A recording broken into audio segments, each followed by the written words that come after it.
오늘 우리에게 주시는 하나님의 말씀은 마가복음의 말씀과 에베소서에 있는 말씀입니다. 먼저 마가복음 12장 28절부터 30절까지 있는 말씀을 보겠습니다. 신약성경 76면 마가복음 12장 28절부터 30절까지 있는 말씀입니다.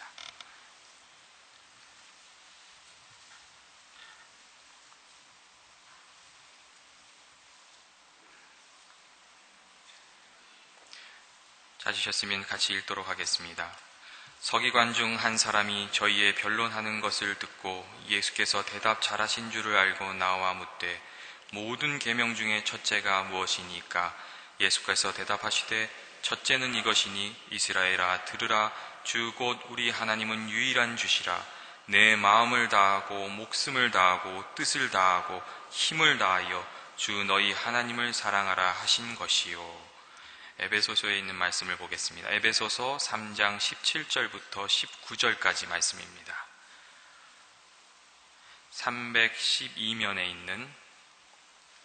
312면에 있는 에베소서 3장 17절부터 19절까지 말씀입니다.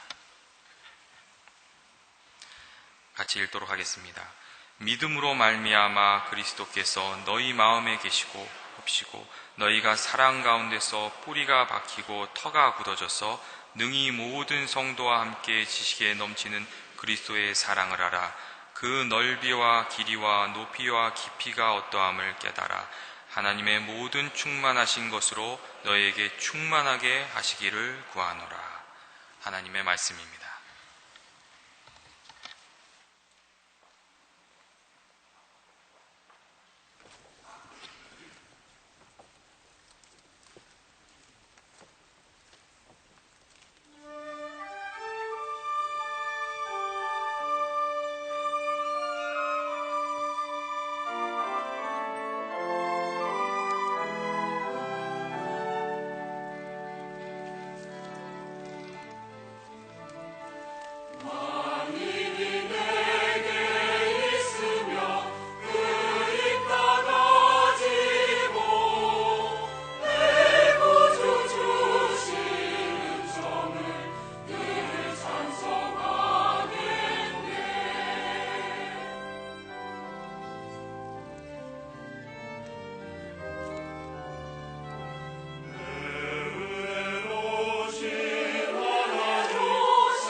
요한일서 4장 18절부터 19절 말씀 우리 한번 같이 암송해 보겠습니다. 귀한 말씀입니다. 같이 암송하겠습니다.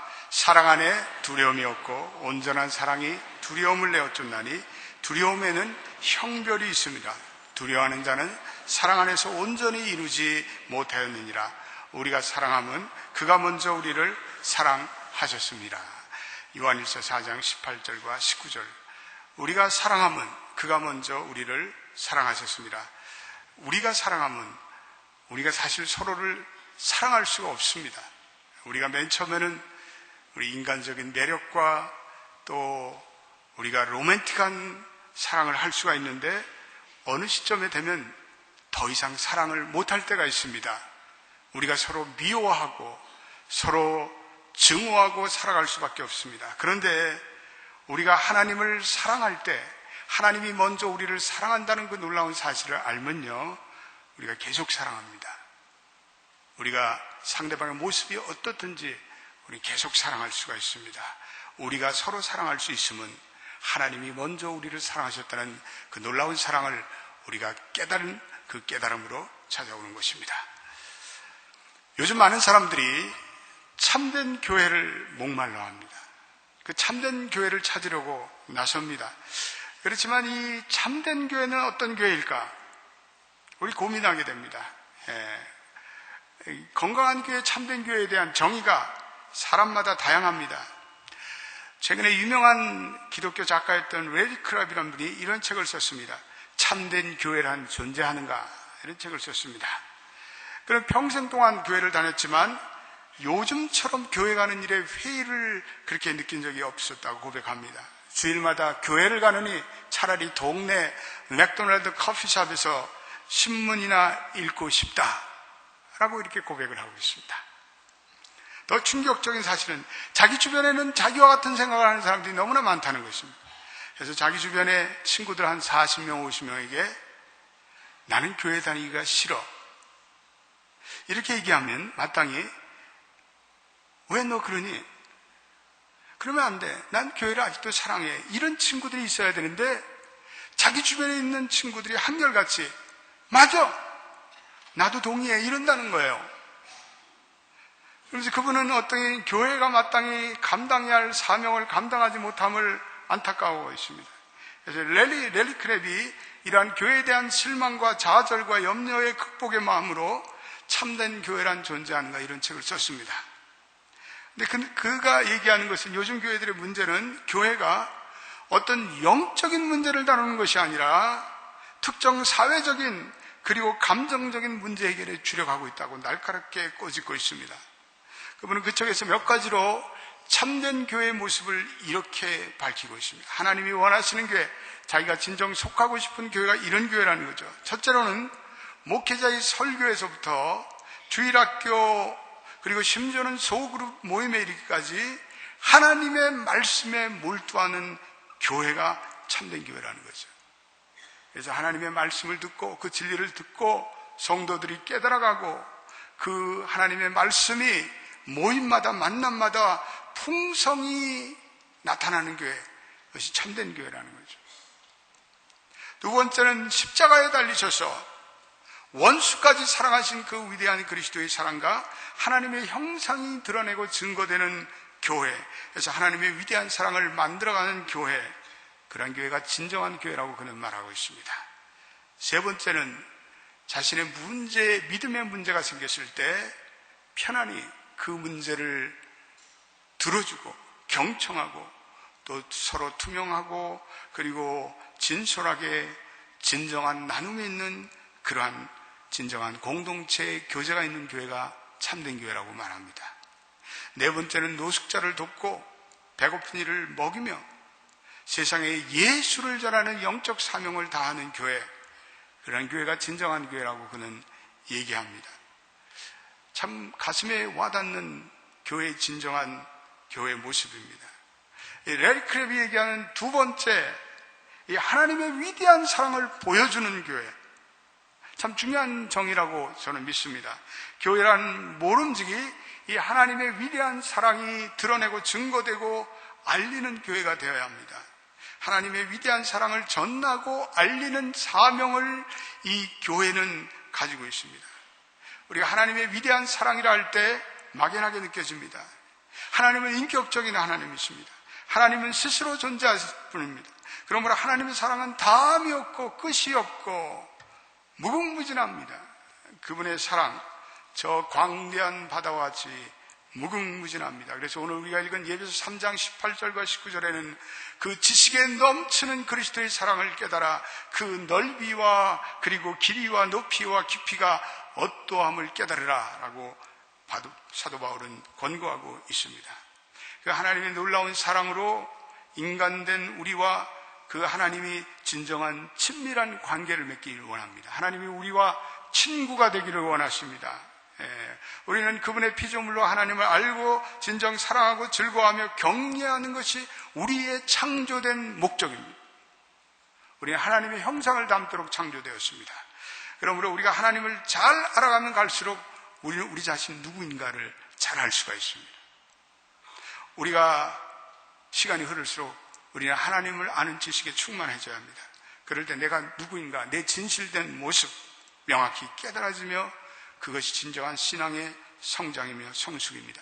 성 어거스틴이 이런 기도를 드리고 있습니다. 우리로 하나님을 더욱더 알게 하시고 그로 인해 우리 스스로를 더 깊이 깨달아 가게 하옵소서. 우리가 하나님을 더 알아갈 때, 우리가 하나님에 대해서 더 아는 지식이 충만할 때 우리 인간들이 가지고 있는 근본적인 문제와 그리고 딜레마를 우리가 깨닫고요, 그 문제를 해결하고 극복할 수가 있습니다. 인간의 본질이라는 것은 원래 모순투성입니다. 인간은 하나님의 창조물 중에 가장 위대한 창조물입니다. 그런데 그 장엄한 창조물인 인간이 죄를 지었어요. 하나님의 창조 질서가 흔들렸습니다. 그래서 이 세상에는 죄가 가득한 세상이 되었습니다. 인간은 놀라운 하나님의 창조물이지만 때때로 인간은 야수적인 모습을 하고 살아갑니다. 가장 잔인하고 폭력적인 내성을 안고 있습니다.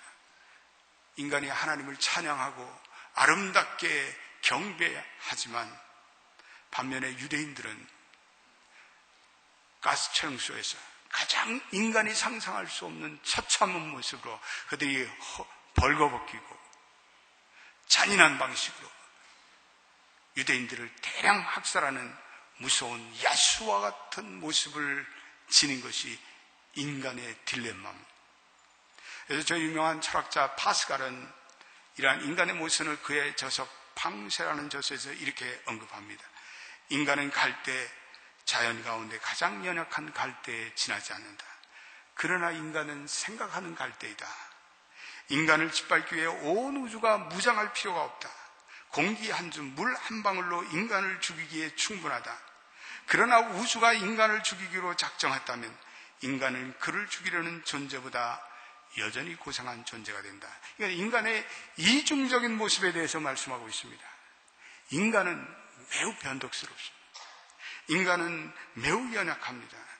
그런데 하나님이 이 인간을 향해서 끊임없이 사랑으로 찾아오십니다. 그분의 사랑이 다함이 없습니다. 크고 헤아릴 수가 없습니다. 하나님이 이런 어떤 의미에서 못된 인간이지만 하나님이 영광이 서린 이 우주를 인간에게 주셨습니다. 그래서 시편 8편 1절에 여호와 우리 주여 주의 이름이 온 땅에 어찌 그리 아름다운지요. 다윗은 그렇게 읊고 있습니다. 8절에서도 주의 손가락으로 만드신 이 주의 하늘과 주의 베푸신 별과 달을 내가 보니 사람이 무엇이간데 주께서 저를 생각하시며 인간이 무엇이겠나 저를 저렇게 권고하시나이까. 하나님의 그 놀라운 사랑과 인간을 향한 관심은 우리 인간의 이성과 머리로는 헤아릴 길이 없습니다.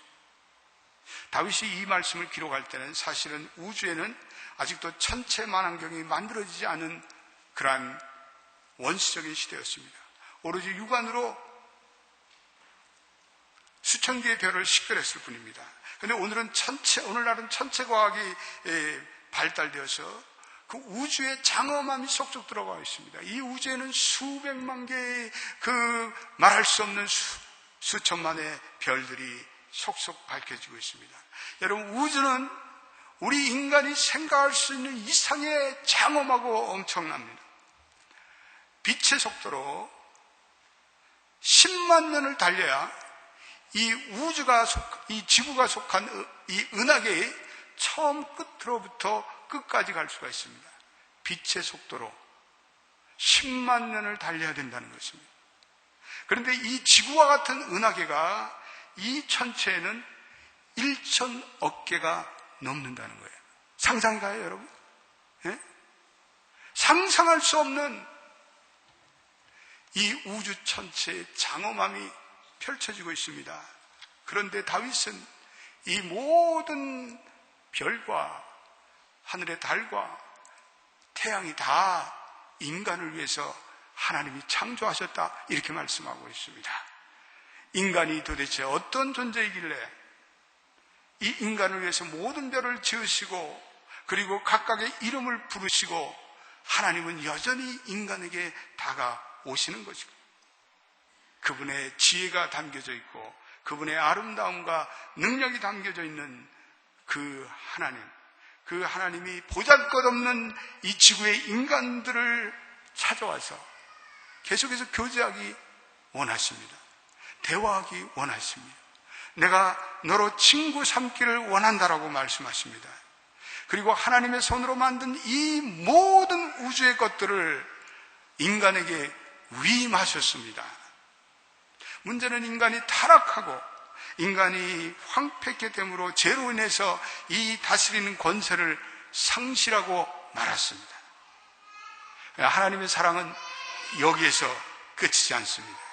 오늘 이러한 인간을 위해서 독생자 예수 그리스도를 이 땅에 보내주셨습니다. 우리의 죄를 위해서 보배로운 피를 흘리셨습니다. 그 구속의 능력으로 인간과 하나님의 관계를 다시 회복하여 주셨습니다.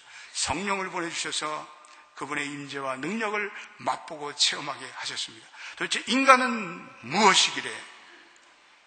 이렇게 인간을 향해서 하나님은 끊임없는 관심과 그리고 사랑과 교제를 원하실까? 그 하나님은 또한 누구일까? 말할 수 없는 하나님의 영광과 은사가 예수 그리스도를 통해서 나타나셨습니다. 그리고 우리에게 주어졌습니다.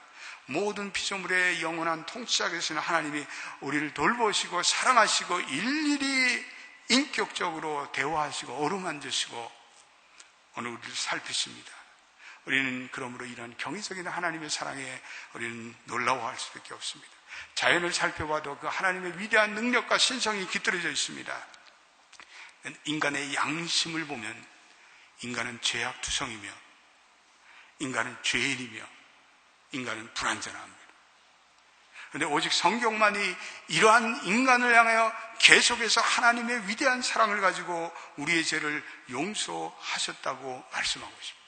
하나님이 인간을 향한 그 성실한 사랑, 지속적인 사랑, 우리 도저히 이해할 길 없고 감당할 길이 없습니다. 그래서 오늘 우리가 읽은 요한일서 4장 19절에 우리가 그를 사랑한 것이 아니라 그가 먼저 우리를 사랑했다. 사랑의 주도권이 그분에게 있음을 말씀하고 있습니다. 우리 인간은 이 하나님의 사랑을 받기에 합당하거나 무슨 자격이 있거나 사랑을 유발시킬 수 있는 어떤 인간이 고상함이 있는 것이 아니라 오히려 우리는 인간은 하나님을 대적하고 배신하고 멀어져 살기를 원하고 도망하려는 아담적인 도망자의 본성을 가지고 있는데, 그러나 하나님의 사랑은 계속해서 우리에게 다가와서 얘야 대화 좀 하자, 얘야 나와 좀 교제하자, 얘야 나의 음성을 좀 들어라. 주님은 계속해서 문 두들기고 우리에게 다가오시고 그리고 교제를 포기하지 않으십니다. 우리가 이 하나님의 사랑을 확증하고 깨달을 때 우리는 진정한 하나님의 보호와 그 보호의 날개 아래 우리가 들어가게 됩니다. 한번 애틀랜타 공항에서 우리 아들 선교를 잊어버렸어요. 근데 게이트가 바뀌었다고 이렇게 얘기하니까 이제 짐을 들고 우리 집사람과 나 이제 정신없이 바뀐 게이트로 이제 다시 가는데, 아내는 나에게, 나는 아내에게 서로 미루다 보니까 가다 보니까 애가 없어졌어요. 그래 너무나 당황이 되더라고요. 그래서 그래도 우리 성교가 이제는 컸고 이 아빠를 닮아서 똑똑하니까 찾아오겠지. 근데 나타나질 않는 거예요. 점점 시간이 오래 흘렀습니다. 이거 방송이라도 해야 되는 거 아니야? 성교도 같이 걷다가 엄마 아빠가 갑자기 사라졌는데 계속 게이트 끝까지 당당하게 걸어간 거예요. 근데 얼마 가다 보니까 엄마 아빠가 계속 보이지 않는 거예요. 그러더니요, 애가 그때부터 두려움에 가득 찼습니다. 그래, 우리가 막 찾아가니까 공항 게이트 끝에서 아들을 발견하게 됐습니다. 아들의 얼굴에는 두려움이 가득 차 있었습니다. 눈물이 얼굴에 그렁거렸습니다. 그런데 우리를 발견하자마자 우리의 품에 안긴 후에 서서히 그 아들에게는 공포의 표정이 사라지기 시작했습니다. 그리고 엄마 아빠의 손을 꽉 잡고 이제는 내가 다시는 놓지 않으리, 놓치면 끝장이다 라고 생각했는지 세차게 손을 잡았습니다. 엄마 아빠의 그 자애로운 품이 그에게 두려움을 내어 쫓아버렸습니다. 여러분, 그렇습니다. 이 세상에는 우리가 도저히 감당하지 못하는 악한 세력들이 많습니다. 오늘 죄로 관영한 세상이기에 이 악한 영들이 우리를 삼키려고 입을 벌며 우는 사자와 같이 우리들에게 달려들어갑니다. 우리가 무슨 마음 수련, 인간이 자기 마음을 다스려? 웃기는 얘기예요. 인간이 자기 마음을 다스릴 수가 있을까요? 사이콜로지컬한 무슨 심리요법을 써요? 웃기는 얘기예요. 인간은 인간 스스로의 마음을 다스릴 수 있는 힘과 능력이 없습니다. 어느 정도까지는 되겠죠. 그러나 인간의 깊은 내면에 들어가면 인간은 본질적으로 근원적인 두려움이 있기 때문에 그러합니다. 이 근원적인 두려움을 제거하지 않고서는 그 두려움을 극복할 수가 없습니다. 우리의 삶이 우연의 손에 맡겨진다면, 우리 인생이 세상에서 얘기하는 행운에 맡겨진다면 우리는 결코 그 두려움을 극복할 수가 없어요.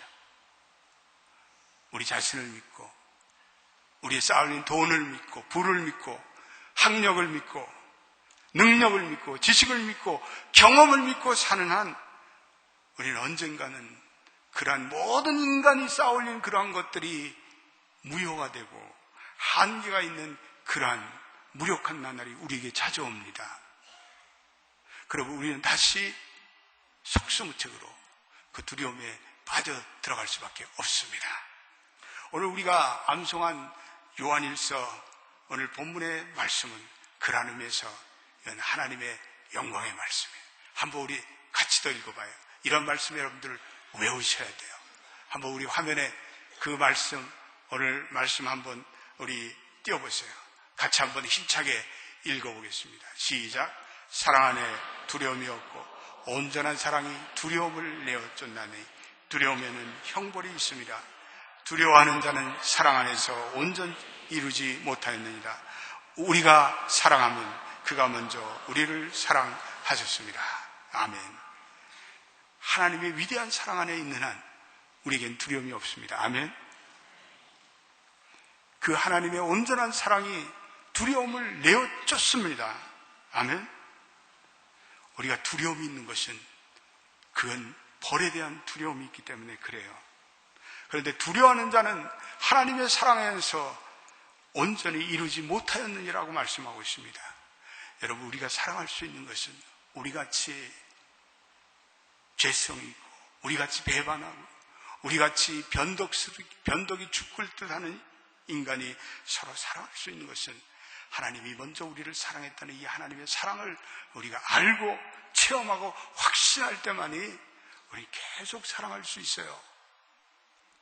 인간의 모든 외적인 매력과 로맨틱한 부분들은 시간이 흐르면 다 사라지는 거예요.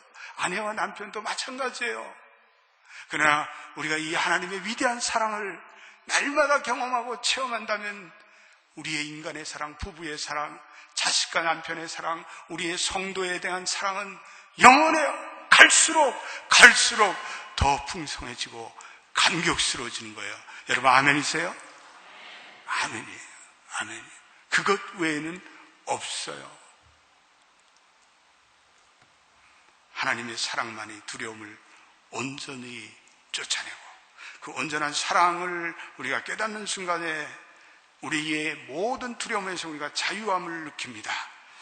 아무것도 우리를 해칠 수 없다는 그 하나님의 사랑이 내게 함께한다는 그 임재의 확신이 모든 공포에서 우리를 자유케 합니다. 두려움에서 오는 어떤 뿌리 깊은 혼란이나 정서적인 혼단도 우리가 이 하나님의 위대한 사랑을 확신하고 그 사랑 안에 거할 때 우리는 가능해요.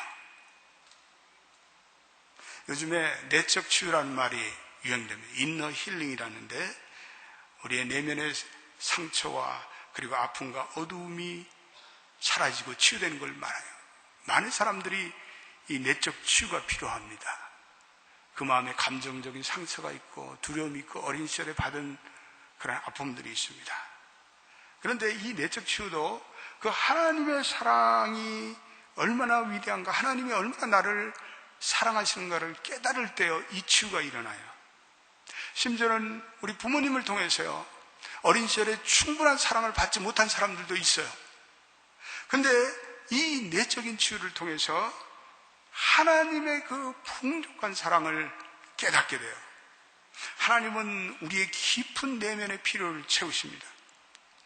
우리가 하나님의 사랑을 깨닫고 우리가 하나님 안에서 진정한 가치를 깨달으면 우리가 내면의 그러한 속박들이요, 열등의식들, 이런 것들은요, 하나님의 사랑을 충만히 깨달으면 다 사라져요. 우리 너무 열등의식이 많아요. 외모에 대한 열등의식, 돈이 없는 열등의식, 학력에 대한 열등의식.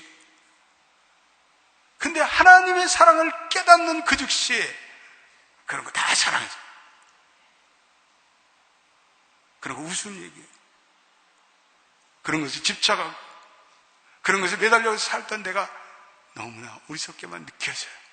하나님의 사랑을 깨달을 때만이 찾아와요. 하나님의 사랑을 우리가 발견하면요, 하나님은요 평생 한 번도 나를 거절하지 않으신 하나님의 은혜를 깨닫게 돼요. 하나님이 나를 버리지 않으시는 하나님의 사랑을 경험할 때 강력한 치유가 일어나요. 제임스 쉘러라는 분이 있는데, 그분은 유명한 신학자이며 또 정신과 의사입니다. 그분이 쓴 책 중에서 이런 유명한 책이 있어요. 상처난 아버지와의 관계의 회복이라는 책이 있어요. 근데 그 책에서 그분이 오늘날 수많은 사람들이 그 아버지의 사랑에 굶주려 있다는 거예요.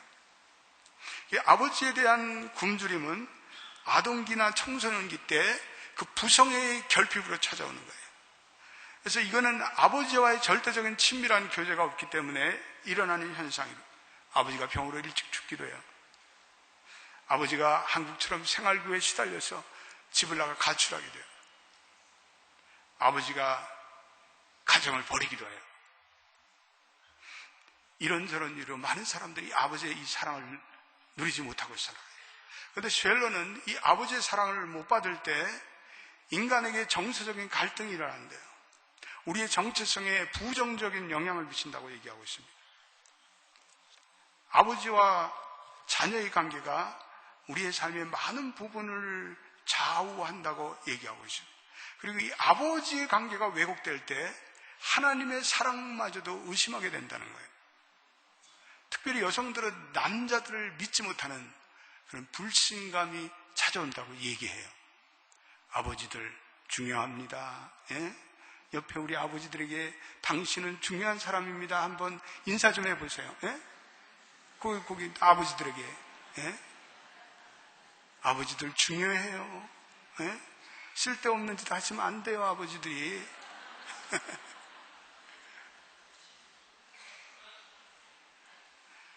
그러면서 그 쉘러라는 분이 마리안이라는 여성을 상담한 사례를 들고 있습니다. 근데 마리안은 자기를 종교적으로 생각하는 22살의 은행원이었습니다.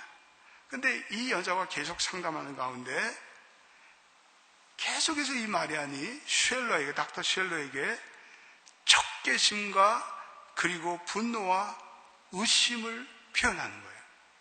그래서 막연히 이 쉘러가 생각하기를 아마도 이 마리안이 아버지의 관계에서 뭔가 프로블럼이 있다, 이렇게 짐작을 했어요. 근데 어느 날 마리안이 상담을 받는데 꿈을 꿨습니다. 근데 꿈속에서 한 남자가 자기를 향해서 뚜벅뚜벅 걸어오는 거예요. 그래서 마리안이 이렇게 질문합니다. 근데 그 뚜벅뚜벅 걸어온 사람이 마리안에게 이렇게 질문해요. 누가 너의 아버지냐? 이렇게 질문해요. 그러니까 질문을 받은 마리안이 자기 방에 걸린 육신의 아버지의 초상화를 쳐다봐요. 그러면서 그 아버지에 대해서 초상화에서 손짓으로 가르쳐요. 실제로 마리안이 아버지를 본 것은 일생 동안에 며칠에 지나지 않았습니다. 그냥 마리안이 저분이 나의 아버지라고 생각해요. 마지못해서 그런 거예요. 그랬더니 그분이 이렇게 얘기합니다. 아니다. 저 사람은 너의 아버지가 아니야. 마리아는 당황했습니다.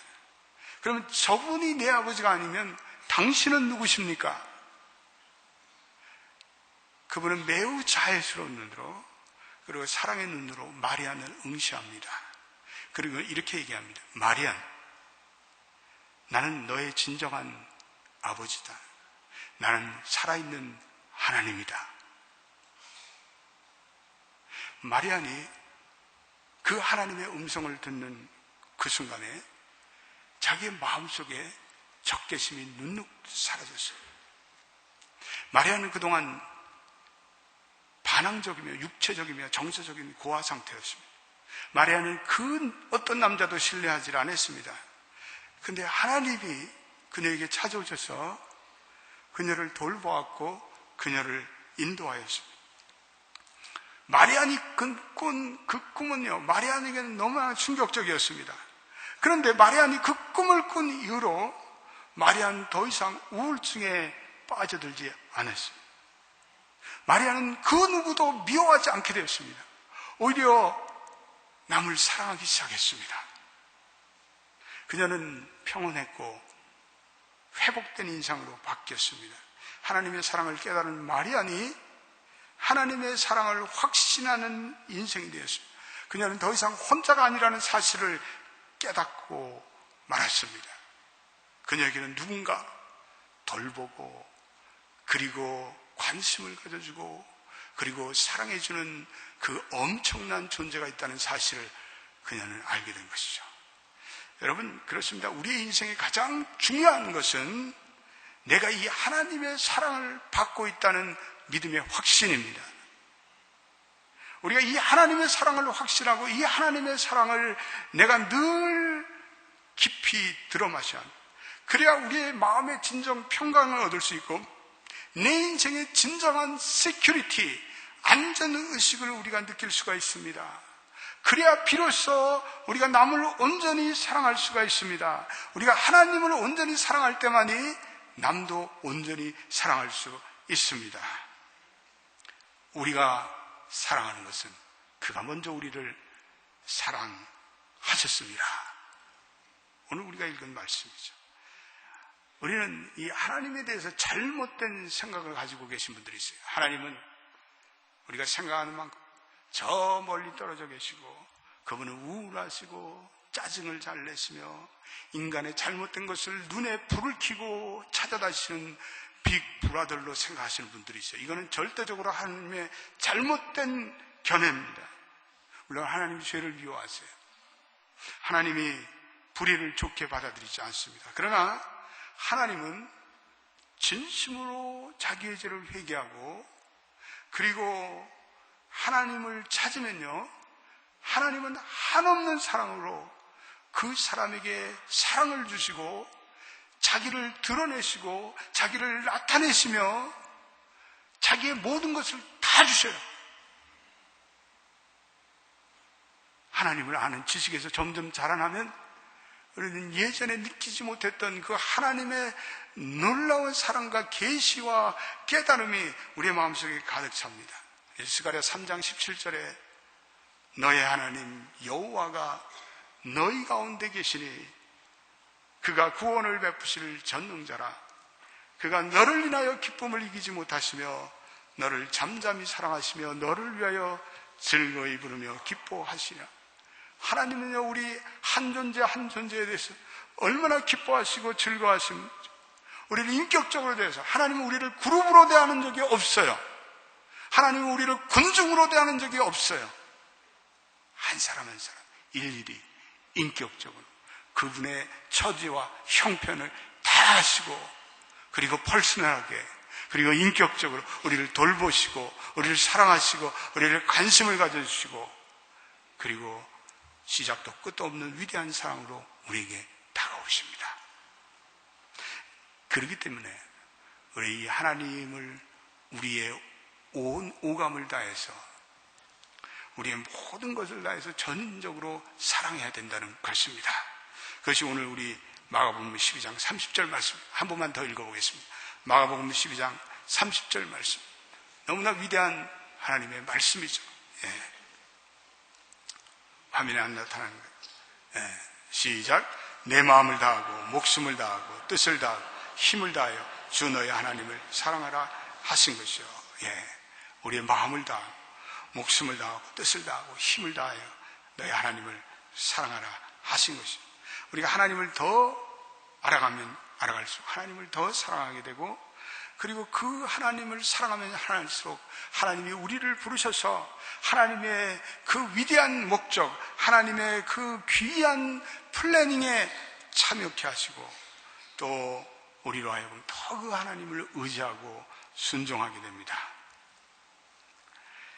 이 하나님의 사랑은요, 강의실이나 토론이나 책상에서 그냥 비상적으로 깨달아지는 것이 아니에요.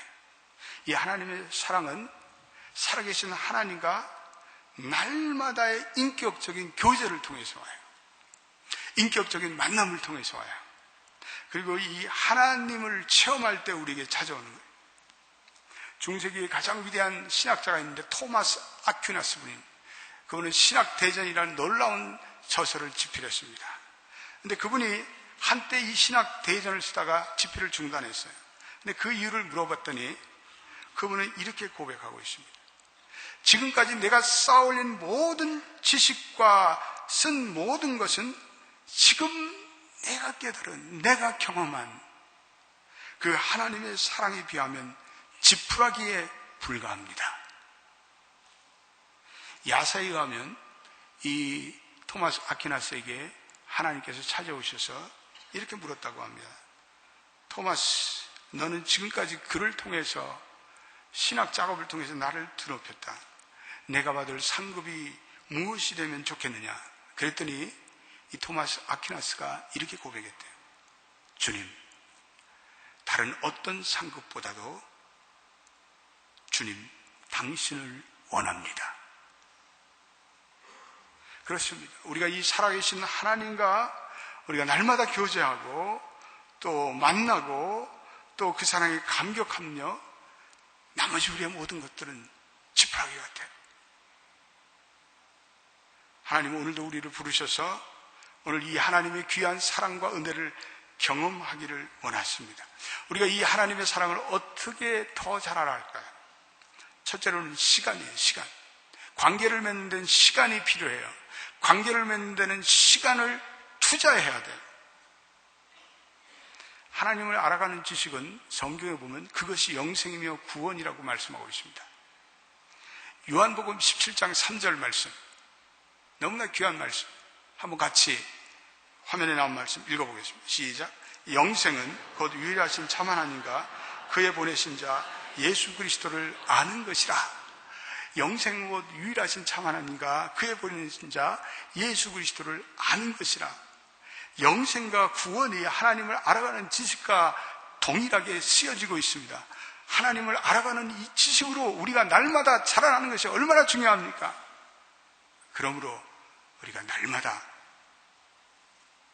말씀을 통해서, 말씀을 듣는 것을 통해서, 큐티를 통해서, 묵상을 통해서 하나님과 교제하고 대화하는 것이 얼마나 중요해요. 그것이 영원한 삶이라고 말씀하고, 그것이 하나님을 아는 것이라고 말하고, 그것이 구원받는 길이라고 말하고 있습니다. 두 번째는 우리는 순종해야 돼요. 하나님을 알고 사랑하면 이제 그분이 주신 약속과 교훈들을 내가 암면하고 머릿속에 지식으로만 머물러 있지 않고 내가 그 지식을 위해서 내 몸을 던져서 순종해야 돼요. 때때로 그 순종이요, 우리의 인간적인 논리에 어긋날 수가 있어요. 때때로 그 순종이 이 세상을 역묘하는 반문화적인 그러한 명령이 될 수가 있어요. 사람들이 보면 미쳤다고 그래요. 어리석다고 그래요.